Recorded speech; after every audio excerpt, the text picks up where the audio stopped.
Hey guys, today I'm going to show you the IP camera that I got from TENVIS. This is a Wi-Fi and LAN ready IP camera. On the back you have a slot for a mini SD card as well as a LAN port and the wireless antenna. On the front you have a blinking status light as well as infrared around the outside and a sensor to make the infrareds come on. I will tell you the easiest way to get this connected is to connect it to your router first. You have to use a wired connection and load your cell phone app. You have to download it. It's called New TENVIS, and that's what it looks like inside the App Store. And once you load it, it's going to look like this. Let me turn the camera around so you're not constantly looking at me. Let me back up real quick. What's inside the box? The camera. You have the Ethernet cord that it comes with, the charging, or not charging, the power cable, as well as a mount and the manual. The manual tells you exactly how to set this up, but I'm telling you right now. Once you are in your main screen after you sign up, you have to go to Add a Camera, which is this little button right here, the one with the plus, and it's going to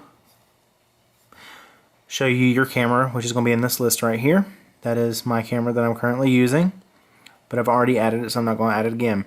Once you add it, it's going to ask you for the username and password. It is default admin, and then you'll be able to load the camera. There are basic settings in here, the left and right arrows. It doesn't matter if you press it for a long time, it's only going to turn one little notch. That's the only bad part about the cell phone app. The middle button brings up all kinds of settings for taking pictures, and then you can speak to it. I'm going to cut that off. Recording pictures and video, and there's where you have your saved pictures at. Then you can cut the voice off on it, or you can cut it on, which is just going to sound like an echo. So I'm going to cut it back off. Anyway, so there's that. And once you have it set up, oh, let me show you. I'm sorry, I forgot. Oh my. Once you have it set up on your phone, go to the little settings icon right here and go down to your Wi-Fi and set up your Wi-Fi. And then you should be able to unplug your Ethernet cord and take this camera wherever you want, within reach of your Wi-Fi. Video quality, I'm going to put it to high. I didn't even change that a while ago. It does have motion detection and email alerts, and it has the record feature, which you can put for the SD card. Video flip in case you need to flip the video. The general settings is about the device. It gives you the serial number, the name, and you can change the password there. Now let's go to the web interface. In order to find the actual camera on your network, they have a simple tool you can download from tenvis.com/download, and it looks like this. It has TENVIS search tool. I decided not to download it because I could just go to my router and find out what the IP address is for the camera. So when you do that, you will come to a screen that looks like this. Well, you'll have to log in with your username and password first. I'm sorry, rewind that. But once you do, you'll come to a page that looks like this, and you can access your camera.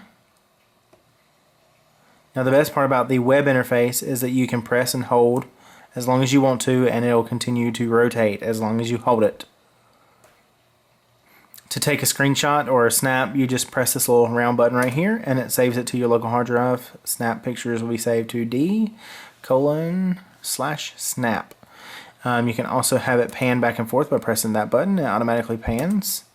You can, let's go back to the right. You can have it pan up and down automatically. And then you can stop it. Infrared LED, automatic on or off. We'll turn it on. And this turns on night vision. You can turn it off, and it turns off night vision. Really cool feature.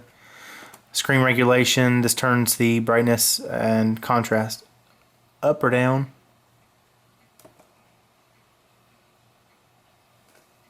orientation. This will invert the camera and it'll also mirror it. This is great for if you do mount the camera upside down. It'll look like you are looking, you know, at a regular, you know, shot. If you do mount it upside down, you might want to mirror it.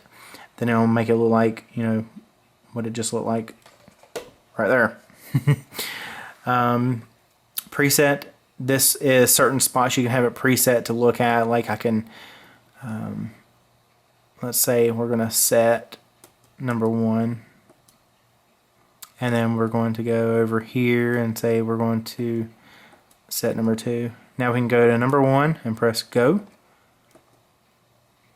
Well, that worked a little bit ago.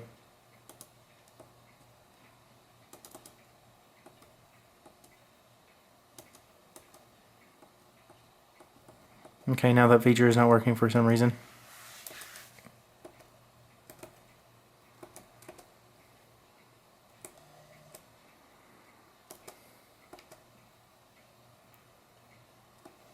Okay, let's move away. Now let's try this. There we go. It went to 7. It goes up to 2. Then I went to number 1. But you can set up 8 different spots that you would want it to go to. Let's go back over. You can set the resolution, smaller or larger. You can choose your frequency and your language. One thing I do like about this, it does have the option of scrolling diagonally, which my other one that I have like this doesn't. You can go to the system settings and you can change the device state, which is the only thing you can really change in there is the path. The device name, system time, the user account. You can add guest username and passwords and operator username and passwords, and of course the admin is yourself. You have a bunch of network settings, the alarm settings. What's really cool about this, you can set different areas you want for motion detection. Sound detection can be enabled. Action with alarm. The alarm to capture images to email, you can turn that on or off. And the time and days you want that to work. FTP settings, you can actually have this upload pictures to your FTP server. Capture and record. This is timed recording or time capturing. Audio and video, this is different resolution and other settings for your videos and your audio settings. And here is the pan settings. I'm not exactly sure what this is. I haven't checked this one out. Pan speed. Okay, this is pretty cool. Let's set it to slow. And let's go back to live video. Oh, that's much nicer. You get a much smoother pan out of it. That's a neat feature. You can go back to fast or normal. And there's a couple other, oh, here we go, indicator LED. Let's turn that sucker off. You see that right here? Let's turn it off. Let's save. Wonderful. Okay, that's awesome. I just turned it off. And system configuration. That's to back up and do system upgrades. So there you go, guys. I hope I have helped you out in your decision-making process when it comes to this camera.